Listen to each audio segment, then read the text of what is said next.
মরণ আমায় ডাক দিয়েছে যেতে হবে ভাই, মরণ আমায় ডাক দিয়েছে যেতে হবে ভাই। পরকালে দেখা হবে এখন চলে যাই, পরকালে দেখা হবে এখন চলে যাই। মরণ আমায় ডাক দিয়েছে যেতে হবে ভাই। আমরা সবাই আখিরাতের দিকে রওনা হয়েছি, প্রত্যেক মুহূর্তে মুহূর্তে কবরের দিকে আমরা এগিয়ে যাচ্ছি। কিন্তু আমাদের মৃত্যুটা ভালো হোক, আখিরাতের পুঁজিটা ভালো নিয়ে যাই, আল্লাহ তাআলার সামনে ভালো অবস্থায় দাঁড়াই, এটা আমরা সবাই চাই, ঠিক কিনা? আল্লাহ পাক রব্বুল আলামিন এই সমস্ত ভালো সিমটমগুলো যেন আমাদেরকে দেন, মৃত্যুর আগে যেন সুস্থ অবস্থায় আমরা কালেমা পড়তে পড়তে ঈমানি অবস্থায় মৃত্যুবরণ করতে পারি। আল্লাহ তাআলা ঈমানের সাথে খাতেমা বিল খায়র নসিব করেন, সবাই বলি আমিন। এবং অশুভ মৃত্যু, বেঈমানি যত মৃত্যু আছে, হঠাৎ অ্যাক্সিডেন্ট করে মৃত্যু হয়, বেঈমানি অবস্থায় গুনার কাজ করা অবস্থায় আল্লাহ তাআলার সামনে যেই মৃত্যু নিয়ে দাঁড়ানো যাবে না, লজ্জাবোধ করা লাগবে, ওই সমস্ত খারাপ মৃত্যু থেকে আল্লাহ তাআলা আমাদের সবাইকে হেফাজত করেন, সবাই বলি আমিন। মৃত্যুর প্রস্তুতি আমরা সবাই নিতে পারবো কিনা? চেষ্টা করলেই পারবো ইনশাআল্লাহ, ঠিক কিনা? মৃত্যুর একটু প্রস্তুতি নিলেই কি লাভ হবে? আল্লাহ তাআলার সামনে দাঁড়াবো।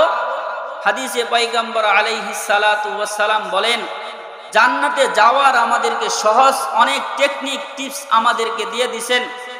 আল্লাহর হাবিব সাল্লাল্লাহু আলাইহি ওয়াসাল্লাম বলেন, যে ব্যক্তি প্রত্যেক দিন 5 ওয়াক্ত নামাজে, ফরজ নামাজের পর আয়াতুল কুরসির আলামত, আয়াতুল কুরসিটা সুন্দর করে মুখস্থ করে, এটার ফজিলত জেনে, এটার মায়া ভালোবাসা, আল্লাহ তাআলার প্রেম ভালোবাসা নিয়ে এই আয়াতুল কুরসির আমল করবে, প্রত্যেক ফরজ নামাজের পর একবার আয়াতুল কুরসি পড়বে, ওই বান্দার মধ্যে আর মৃত্যুর মধ্যে, জান্নাতের মধ্যে শুধু মৃত্যুটাই ব্যবধান থাকবে, মৃত্যু হওয়ার সাথে সাথে ওই বান্দা জান্নাতে চলে যাবে।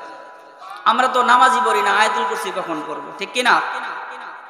নামাজ পড়ি না কেন? ব্যস্ততা, কাজ। আমি মনে করি কাজ না করলে আমার পরিবার পরিজনকে কে চালাবে? আমি যদি নামাজ পড়তে যাই, আধা ঘন্টা সময় ব্যয় হবে, আমার পরিবারের খাবারের ব্যবস্থা করবে কে? আধা ঘন্টা টিপ না মারলে আমার 100 টাকা লস হবে, আমার বাড়ির বাজার ঘাট করবে কে? আল্লাহ পাক রব্বুল আলামিন বলেন, ও পয়গম্বর, ওয়ামুর আহলাকা বিসসালাতি ওয়াসতাবির আলাইহা লা নাসআলুকা রিজকা নাহনু নারযুকুক ওয়াল আকিবাতু লিত্তাকওয়া।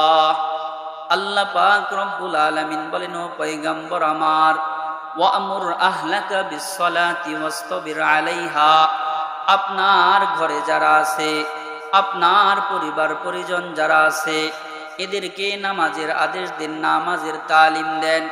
আপনি নিজেও নামাজ পড়েন, আপনি নামাজের উপর অটল অবিচল থাকেন। তাহলে কি হবে? আল্লাহ তাআলা বলেন, নাহনু নারযুকুক, রিজিক তো আমি আপনাকে দেই, লা নাসআলুকা রিজকা, আমি আপনার কাছে রিজিক চাই না, টাকা চাই না, ধন সম্পদ চাই না, আমি আপনাকে ধন সম্পদ রিজিক দান করি। ওয়াল আকিবাতু লিত্তাকওয়া, শেষ পরিণতি হবে তাদের যারা আল্লাহ তাআলার ভয়ে অবনত মস্তকে মালিকের সামনে সিজদায় অবনত হয়ে যায়। পয়গম্বর আলাইহিস সালাতু ওয়াস সালাম বলেন, মান হাফাযা আলাস সালাওয়াতি আকরামাহুল্লাহু তাআলা বিখামসিন খিসালিন ইয়ারফা'ু আনহু দিকাল আইশ। দুনিয়ার যে বান্দা নামাজ পড়বে, আল্লাহ তাআলা তাকে 5টা সম্মান দান করবেন, 5টা পুরস্কার দিবেন। কয়টা? আল্লাহর হাবিব সাল্লাল্লাহু আলাইহি ওয়াসাল্লাম বলেন, মান হাফাযা আলাস সালাওয়াতি আকরামাহুল্লাহু তাআলা, আল্লাহ তাআলা তাকে সম্মানিত করবেন, বিখামসিন খিসালিন, 5টা পুরস্কার দ্বারা সম্মানিত করবেন। ইয়ারফা'ু আনহু দিকাল আইশ, নামাজি বান্দার রিজিকের অভাব আল্লাহ তাআলা দুনিয়াতে দূর করে দিবেন। সুবহানাল্লাহ। 1 নাম্বার আল্লাহ তাআলা পুরস্কার ঘোষণা করেন, ইয়ারফা'ু আনহু দিকাল আইশ ওয়া আযাবাল কবর, আল্লাহর রাসূল বলেন 2 নাম্বার পুরস্কার হবে ওই বান্দার কবরের সমস্ত আযাব মাফ করে দেওয়া হবে। ওয়াযাবাল কবরি, আল্লাহ রাসূল সাল্লাল্লাহু আলাইহি ওয়াসাল্লাম বলেন তার কবরের আযাব দূর করে দেওয়া হবে। ওয়ায়ুতিহিল্লাহু কিতাবাহু বিয়ামিনি, পয়গম্বর বলেন ওই বান্দার আমলনামা ডান হাতে দেওয়া হবে। ওয়ায়ামুরু আলাস সিরাতি কালবার, পয়গম্বর বলেন পুলসিরাতের বিশাল ভয়ঙ্কর রাস্তা ওই ইমানদার নামাজির জন্য বিজলির আকারে আল্লাহ তাআলা পার করায়া দিবেন। 4টা পুরস্কার ঘোষণা করার পর এবার 5 নাম্বার পুরস্কারের কথা মালিক বলেন ওয়ায়াদখুলুনাল জান্নাতা বিগাইরি হিসাব।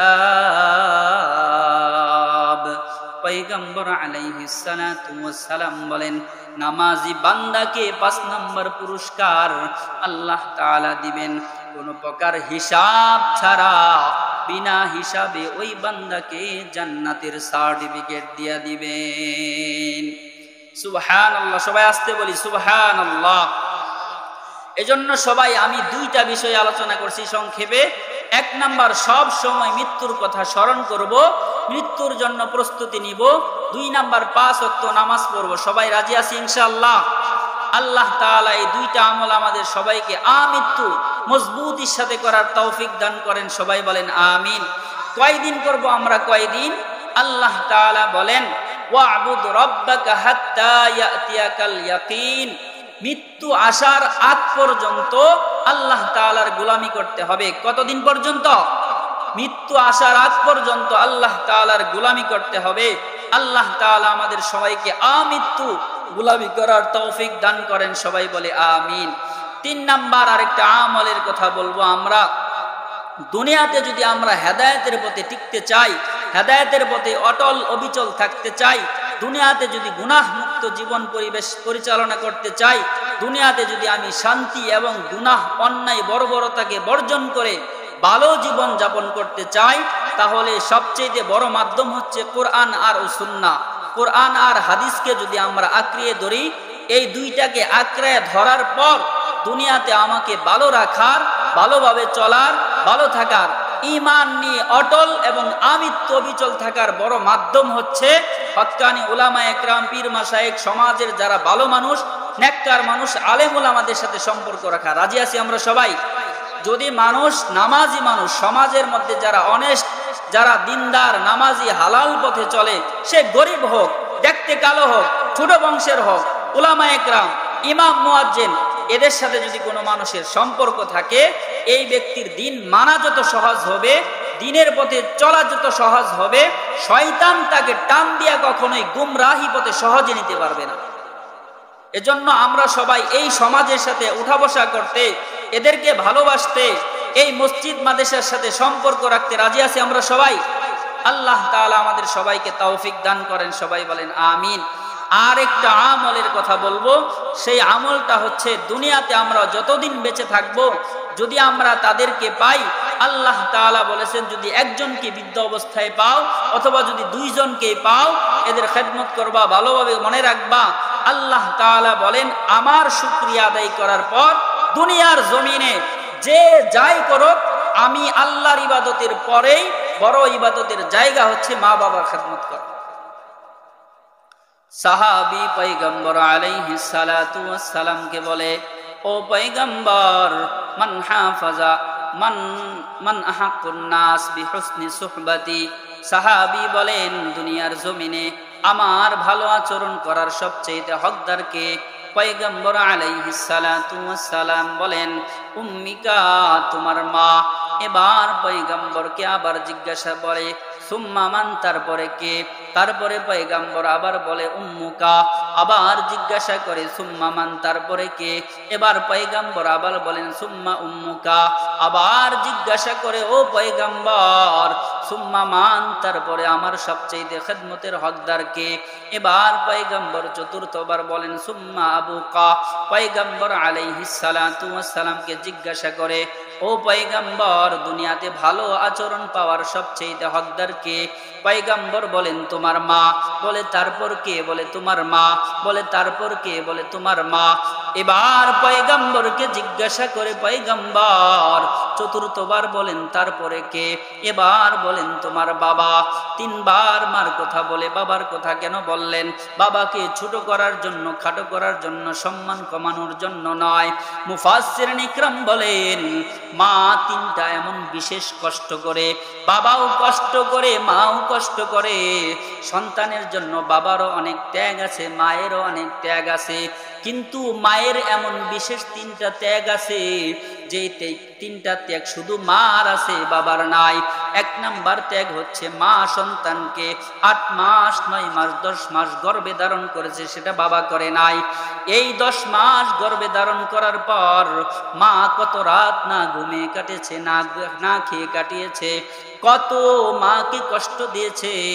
মুফাসসিরিন ইকরাম বলেন সন্তান, যে সন্তান একেবারে ভদ্র ঠান্ডা মেজাজের সন্তান হয়, পেটের মধ্যে বেশি নাড়াচড়া করে না, এমন সন্তানও কমপক্ষে দুনিয়াতে আসার আগে মায়ের কলিজায় 4500 বার লাথি মারে। আল্লাহু আকবার বলেন সবাই। মুফাসসিরিন ইকরাম বলেন এই 4.5 বার, 4500 বারের মধ্যে 3টা এমন বিশেষ লাথি মায়ের কলিজায় সন্তান মারে।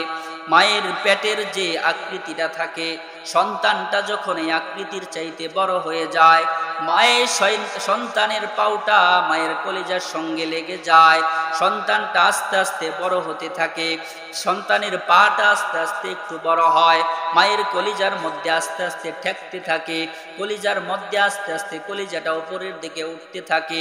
এই সন্তান যখন দুনিয়ার জমিনে আসবে, এই দুনিয়ার জমিনে আসার পূর্ব মুহূর্তে মায়ের কলিজার ভিতর সন্তান ঠাস করে এমন জোরে একটা লাথি মারে। একটা লাথি মারার সাথে সাথে যেই পানির যে প্যাকেটের ভিতরে সন্তানটা ছিল, লাথি মারার সাথে সাথে পানির প্যাকেটটা ফেটে যায়, ব্রাস্ট হয়ে যায়। সন্তানের এখন দুনিয়াতে আসার সময় হয়ে গেছে। সন্তান কিছুক্ষণ পর আরেকটা লাথি মারে। ওই লাথিটা মারার সঙ্গে সঙ্গে মায়ের কলিজাটা ফেটে যায়, কলিজার মধ্যে একটা দাগ পড়ে যায়।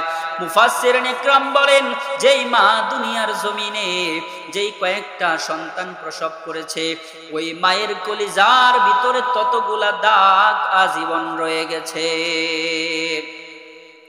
এবার দ্বিতীয় লাথিটা মারার পর তৃতীয়বার এই সন্তান আবার মায়ের কলিজায় এমন জোরে একটা লাথি মারে, যেই লাথিটা খাওয়ার সাথে সাথে মা অজ্ঞান হয়ে বেহুশ হয়ে মাটিতে পড়ে যায়। আর এই শেষ লাথিটা মেরে মাকে অজ্ঞান করে সন্তান দুনিয়ার জমিনে চলে আসে। মায়ের এই কষ্ট মা শুধু করেছে, প্রসব ব্যথার কষ্ট শুধু মা সহ্য করেছে, বাবা সহ্য করে নাই।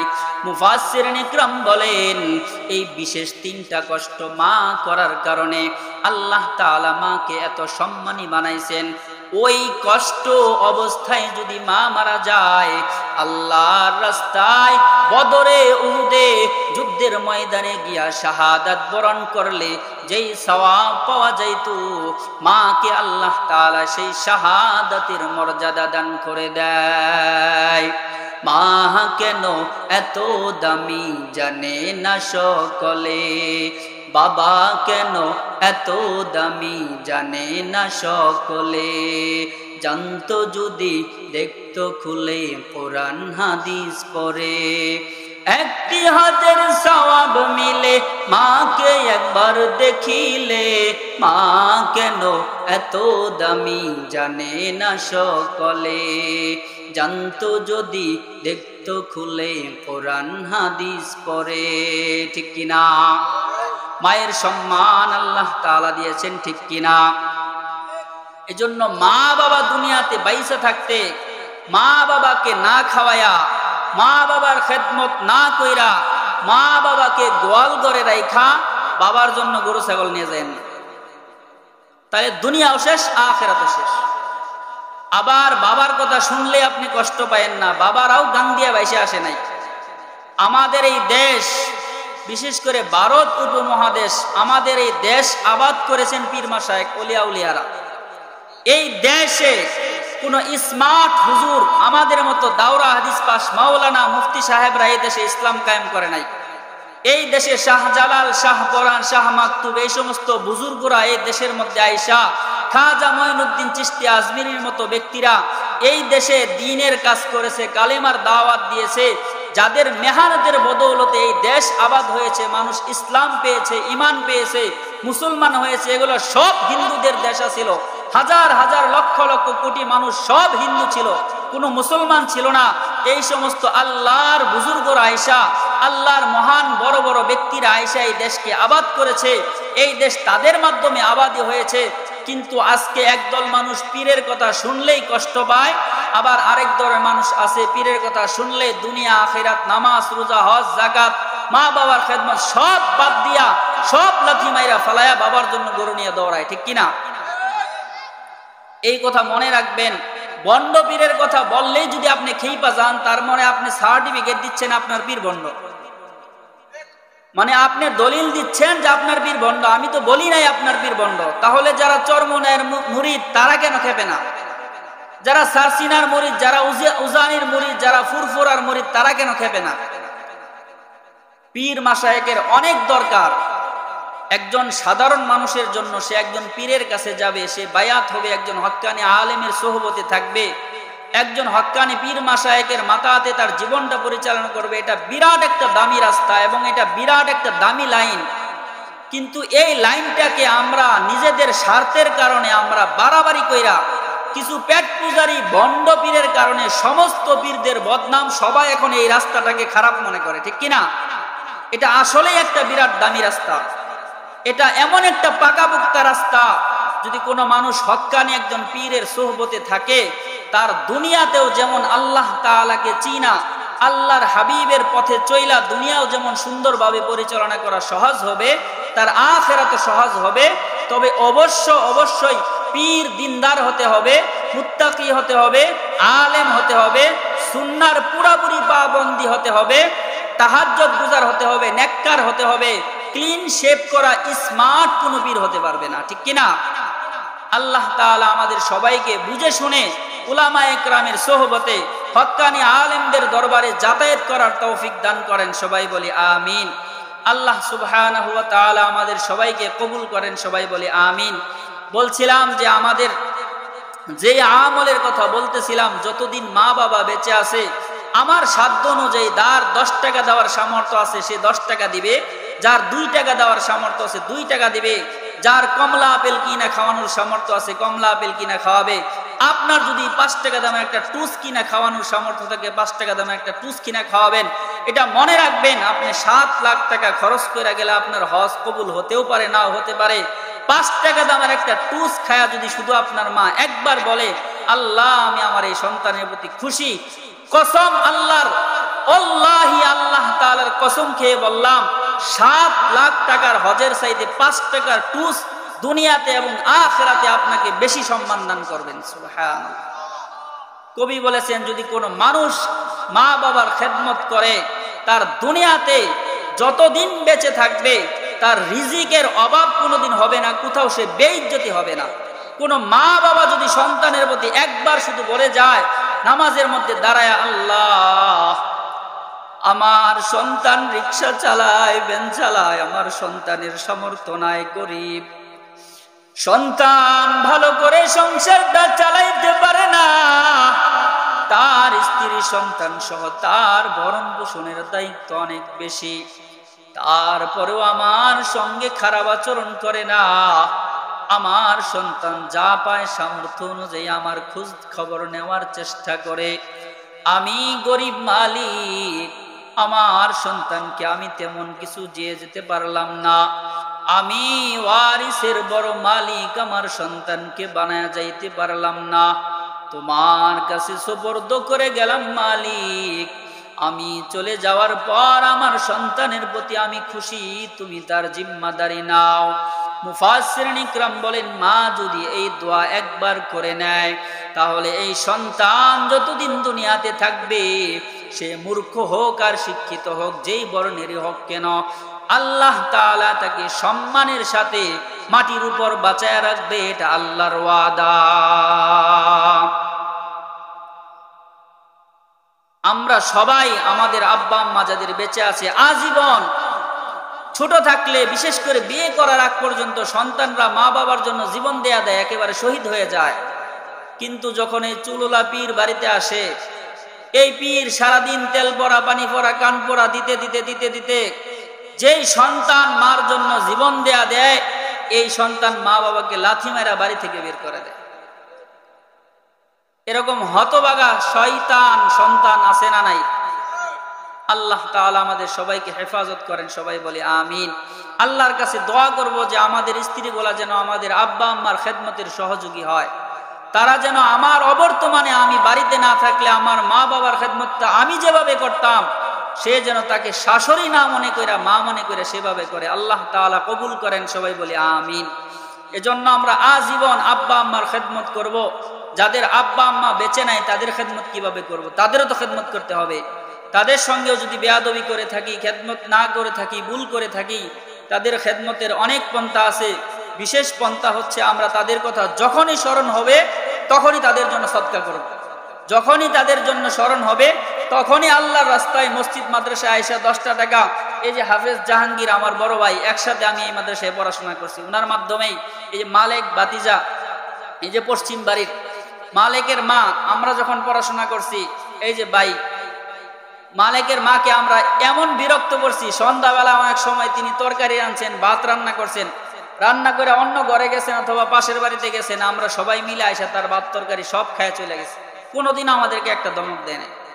এইভাবে বিরক্ত করছি। তাহলে এই সমস্ত মানুষগুলার বিরক্ত, তাদের খানা যে আমাদের পেটের মধ্যে আছে, এখন আমরা যখন তাহাজ্জুদের নামাজে হাত তুলি, চোখের পানি ফেলাই, তখন কি তাদের কথা আমাদের মনে পড়ে না? কি বলেন, মনে পড়ে না? তাদের খাবারের উসিলায় তো এই রক্ত মাংস হয়েছে আমাদের শরীরে, ঠিক কিনা? তাদের কথা মনে পড়ে, তাদের জন্য দিল খুলে সব সময় দোয়া করি, দোয়া করবো ইনশাআল্লাহ। আমি বলতেছিলাম, যখনই আব্বা আম্মা যাদের দুনিয়াতে নাই, যাদের কথা মনে পড়বে, আয়েশা এই মাদ্রাসার হাফেজ জাহাঙ্গীর আলম সাহেব দামাত বারাকাতুহুম, আমার বড় ভাই, মসজিদের ইমাম সাহেব, মুয়াজ্জিন সাহেব যারা আছে, এদের কাছে আয়েশা 10টা টাকা দিবেন, 20টা টাকা দিবেন, দিয়া বলবেন এই 10টা টাকা আমি আমার আব্বার নামে দান করলাম, আমার মার কথা হঠাৎ করে বেশি মনে পড়ে গেছে, আমি আর সহ্য করতে পারতেছি না, 10টা টাকা আমি আমার মার জন্য দান করলাম, আমার মার জন্য একটু খাস করে দোয়া করে দিবেন। এটা হচ্ছে খেদমতের একটা বড় পন্থা। খেদমতের আরো অনেক পন্থা আছে। আব্বা আম্মা যাদেরকে ভালোবাসতো, যাদের সঙ্গে চলতো, তাদের বন্ধু বান্ধবী যারা ছিল, তাদের সমবয়স্ক বন্ধু বান্ধব যারা দুনিয়াতে বেঁচে আছে, তাদেরকে মাঝে মধ্যে মেহমানদারি করাইবেন। বাবার কথা স্মরণ করে যে আপনি আমার বাবার বন্ধু, আমার বাবা আপনি একসাথে বসে এক হোস্টেলে চা খাইতেন, এক দোকানে বসতেন, এক কাতারে বসে নামাজ পড়তেন, দুইজন পাশাপাশি বসে নামাজ পড়তেন, আজকে একজন নামাজ পড়তেছে, এই জায়গাটা শূন্য, আমার বাবার দুনিয়ার জমিনে নাই। আপনাকে মাঝে মধ্যে একটু মেহমানদারি করাইবেন, দোয়া চাইবেন, আমার আব্বার জন্য দোয়া করবেন, আমার আব্বার জন্য যদি ভুল ত্রুটি করে থাকে আমার আব্বাকে ক্ষমা করে দিবেন, এইভাবে তার কাছ থেকে দোয়া করবেন। হাদিসে নবীজি সাল্লাল্লাহু আলাইহি ওয়াসাল্লাম বলছেন, এটাও মা বাবার খেদমত, যদি এটাও করে তাহলে এই উসিলায় আল্লাহ তাআলা মা বাবা যদি আখিরাতে কোনো কঠিন অবস্থায়, কোনো জটিল অবস্থায় থাকে, এই উসিলায় আল্লাহ তাআলা তাকে মাফ করে দিবেন। সুবহানাল্লাহ।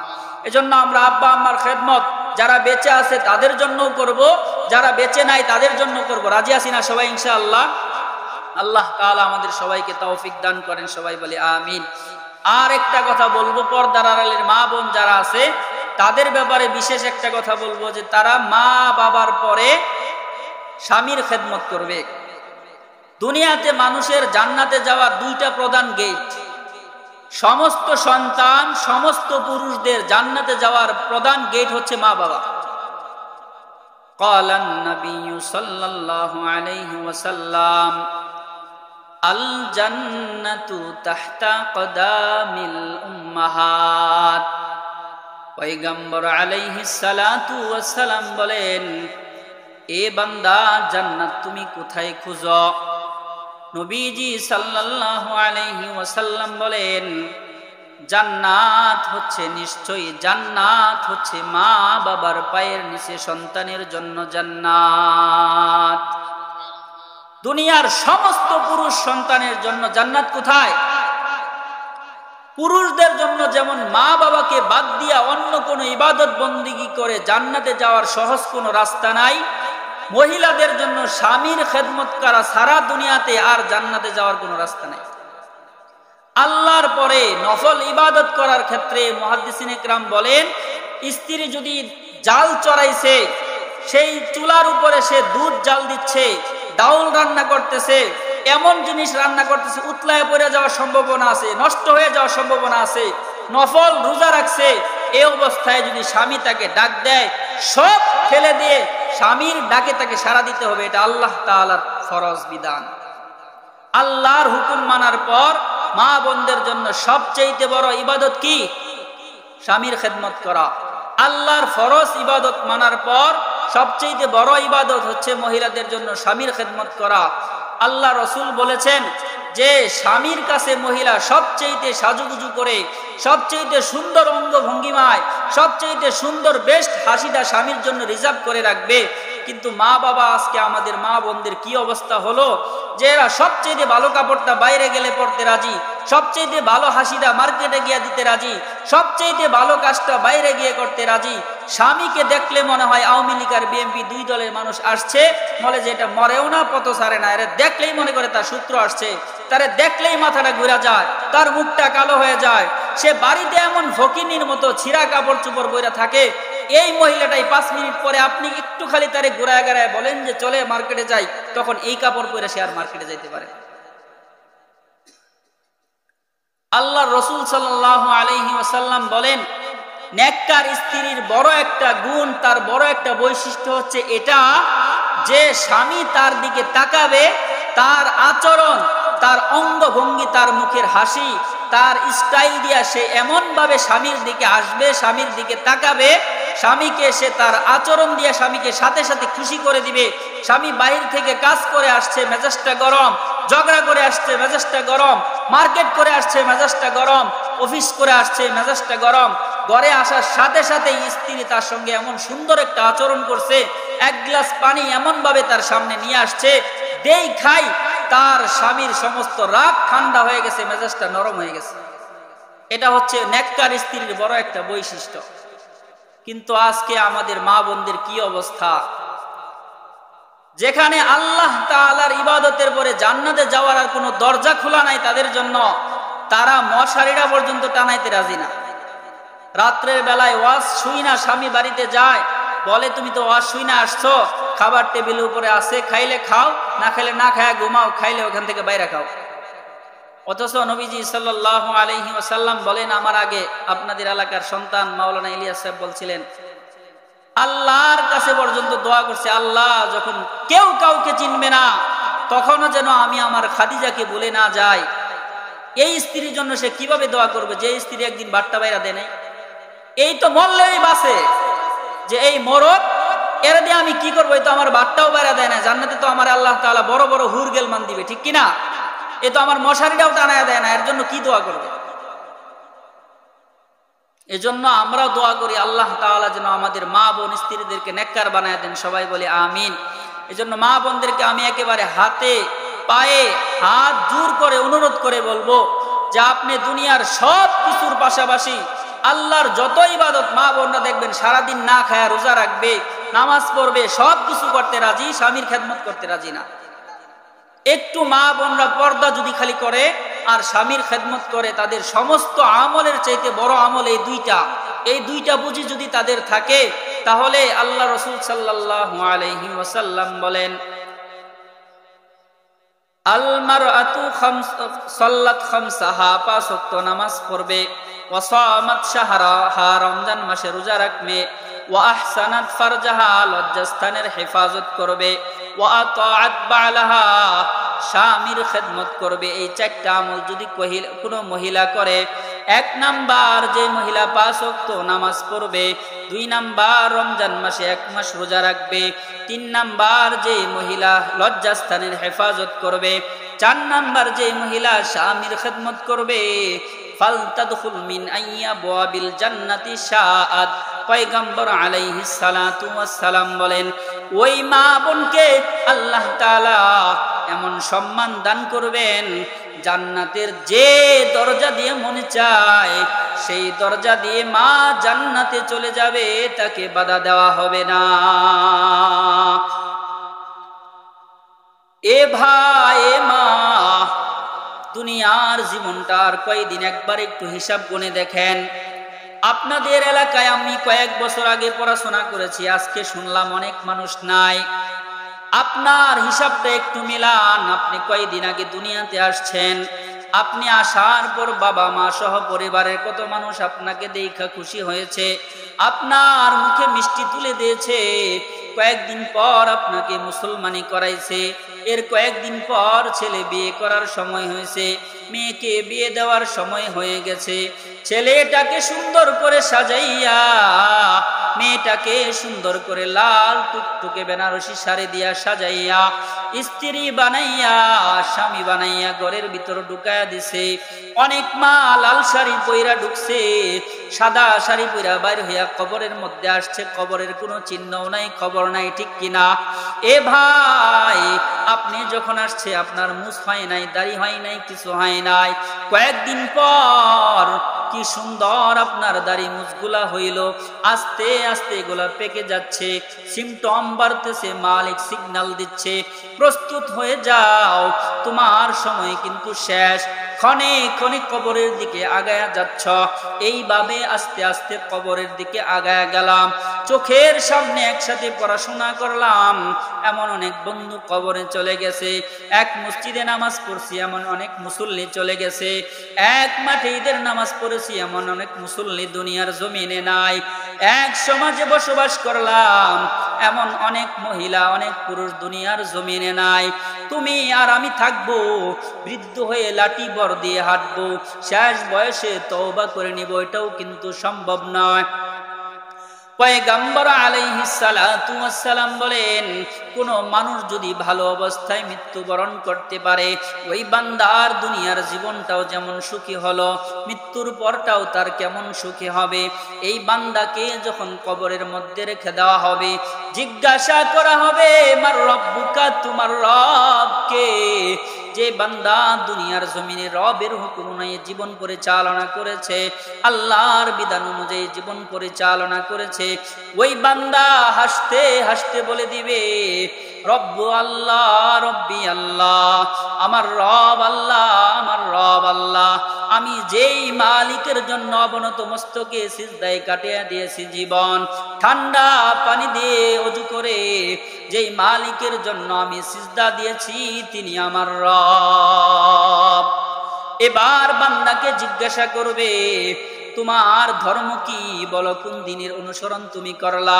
তখন সে বলবে, যে দিনের জন্য আমি জেল খেটেছি, যেই দিনের জন্য আমি বকা শুনেছি, যেই দিনের জন্য মানুষ আমাকে কাঠমুল্লা বলেছে, যেই দাড়ির জন্য মানুষ আমাকে বিদ্রুপ করেছে, যেই টুপির জন্য মানুষ আমাকে ঠাট্টা করেছে, যেই পাঞ্জাবির জন্য মানুষ আমাকে কতভাবে অপমান করার চেষ্টা করেছে। সমাজের মধ্যে দেখবেন একজন মানুষ বেনামাজি, সুদখোর, ঘুষখোর, দাড়ি কাটে, বিড়ি খায়, সিগারেট খায়, কেউ তার ভুল ধরে না। এই মানুষটাই যখন ভালো পথে ফিরতে চায়, হঠাৎ করে এই বান্দা পাঞ্জাবি গাই দিছে, আরেকজন দূর থেকে বলে, দেখ কত বড় পাঞ্জাবি গাই দিছে, মনে হয় বুজুর্গ হয়ে গেছে, কালকে দেখলাম আমার সঙ্গে দাঁড়ায় বিড়ি খায়, ঠিক কিনা? আপনি মনে করবেন আল্লাহর সৃষ্টি জগতের যে ইবলিস বড় শয়তান, এই বড় শয়তান না আমার বন্ধুই বড় শয়তান। এ আপনাকে বিড়ি সিগারেট খুর বানাইতে চায়, আপনাকে জাহান্নামে নিতে চায়। আপনি সিগারেট ছাইরা পাঞ্জাবি গাই দিয়া মসজিদে আসেন, এটা আপনার বন্ধু চায় না। আপনি দাড়ি রাখছেন, বলে তোমাকে তো হুজুর হুজুর লাগে, তোমাকে তো বুড়া বুড়া লাগে, তোমাকে দাড়ি দেখলে কেমন জানি 50 বছর বয়সের লাগে। আমাদের 30 বছর বয়স, 60 বছর বয়সের মানুষ গাড়িতে উঠলে আমাদেরকে চাচা ডাকে। এর দ্বারা কি সম্মান কমছে নাকি বাড়ছে? আপনাকে সন্তানের বয়সের মানুষ যদি আপনাকে বাপ ডাকে, আপনার সন্তান কমে না বাড়ে? আপনার সম্মান দুনিয়াতেও কমবে না, আখিরাতেও কমবে না। দুনিয়াতে দিন মানার কারণে যারা আপনাকে হেয় করবে এরা দুনিয়াতেও ক্ষতিগ্রস্ত হবে, আখিরাতেও ক্ষতিগ্রস্ত হবে। এবার জিজ্ঞাসা করবে এই ব্যক্তিটাকে চিনো নাকি? মুফাসসিরিন ইকরাম বলেন হয়তো নবীজির নাম বলবে, নয়তো নবীজির ছবি দেখায় বলবে এ বান্দা, এই বান্দাটাকে চিনো? বুইসা ফীকুম, যাকে তোমাদের কাছে পাঠানো হয়েছিল।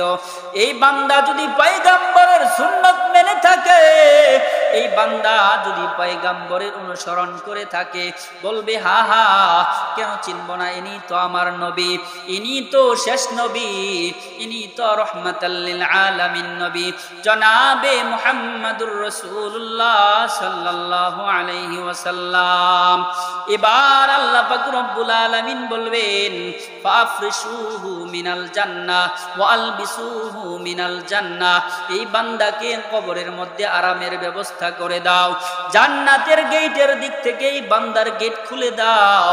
এই বান্দার সাধারণ পোশাক আর পরা চলবে না, এই বান্দা আমার পরিচয় দিয়া দিছে, আমার দ্বীনের পরিচয় দিয়া দিছে, আমার পয়গম্বরের পরিচয় দিয়া দিছে, এই বান্দা এখন আমার স্পেশাল মেহমান, এই বান্দার শরীরে জান্নাতের পোশাক পরায়া দাও। এবার বলবে এই বান্দা মাটিতে কেন শুয়ে থাকবে? 3.5 হাত মাটির মধ্যে এই বান্দা আর শুয়ে থাকবে না, 3.5 হাত মাটির মধ্যে এই বান্দাকে আর মানায় না। ল্যাব তুষক জাজিম কম্বল কোনো কিছুর ব্যবস্থা নাই, এই বান্দাকে এখানে তো আর মানায় না। যাও যাও ফাফরিশুহু মিনাল জান্নাহ, জান্নাত থেকে দামি দামি বালিশ, দামি দামি কুল বালিশ, দামি দামি ল্যাব তুষকাই না, এই বান্দার জন্য আরামের বিছানার ব্যবস্থা করে দাও। আরামের বিছানা আর আরামের পোশাক দিয়া বলবে বান্দা তুই এখন ঘুমা, তোর কোনো টেনশন নাই। ওয়ালা তাখাফু ওয়ালা তাহজানু ওয়া আবশিরু বিল জান্নাতিল্লাতী কুনতুম তুআদুন। আল্লাহ তাআলা বলবে বান্দা তোমার চিন্তাও নাই, টেনশন নাই, আমি জান্নাতের ওয়াদা দিয়া দিছি তোমাকে। জান্নাতের সামান্য সিম্পল একটু আলামত এখান থেকেই বুক করা শুরু করে দাও।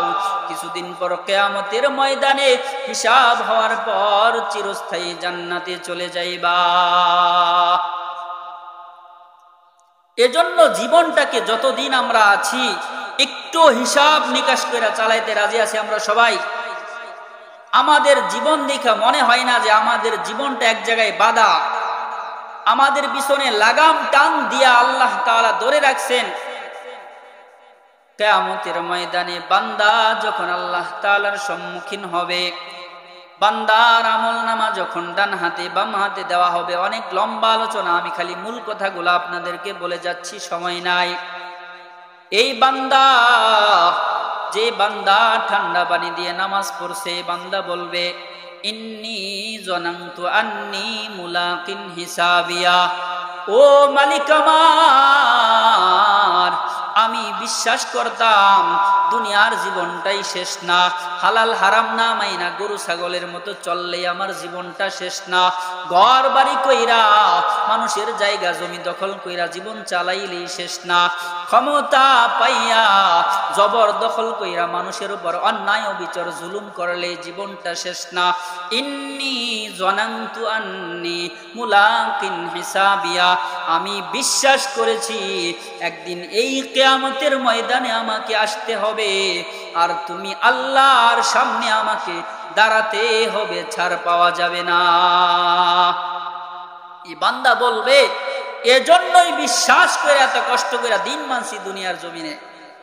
আল্লাহ তাআলা তখন তার জন্য পুরস্কারের ব্যবস্থা করবেন, যারা দিন মানবে না তাদের জন্য লানতের ব্যবস্থা করবেন। এজন্য আমি আপনাদেরকে সংক্ষেপে কয়েকটা আমলের কথা বলেছিলাম। 1 নম্বর আমলের কথা বলেছিলাম যে আমরা সব সময় মৃত্যুর স্মরণ করব এবং মৃত্যুর জন্য প্রস্তুতি নিব। ঈমানি মৃত্যুর জন্য আল্লাহ তাআলার কাছে দোয়া করব। পারবো না ইনশাআল্লাহ? আমরা সবাই উলামা একরামের সোহবতে জীবন পরিচালনা করার চেষ্টা করব, আলেম উলামাদেরকে মুহাব্বত করব, ভালোবাসবো, আমার সাধ্য অনুযায়ী তাদের খেদমত করার চেষ্টা করব, মাঝে মধ্যে তাদেরকে কিছু হাদিয়া দিব, তাদের ভালো মন্দ খোঁজ খবর নেওয়ার চেষ্টা করব। পারবো না ইনশাআল্লাহ? 3000 টাকা বেতন দেয়, 12,000 টাকার হিসাব নেয়, এরকম লোক আছে না সমাজের মধ্যে? ইমাম সাহেবের 4000 টাকা বেতন দেয়, একদিন ইমাম সাহেব না থাকলে তার মাথা গরম, হুজুরে কি টিয়া দেয়া রাখি নাই, হুজুর 2 দিন পরে পরে কই যায়। সে গত শুক্রবারে আসছিল আর এই শুক্রবারে আসছে। গত শুক্রবারে জুমার নামাজ পড়ে হুজুর দাওয়াত খাইতে গেছে, আসরের সময় আসতে পারে নাই। এই শুক্রবারেও ইমাম সাহেব 1 সপ্তাহ মধ্যে আর একবারও যায় নাই।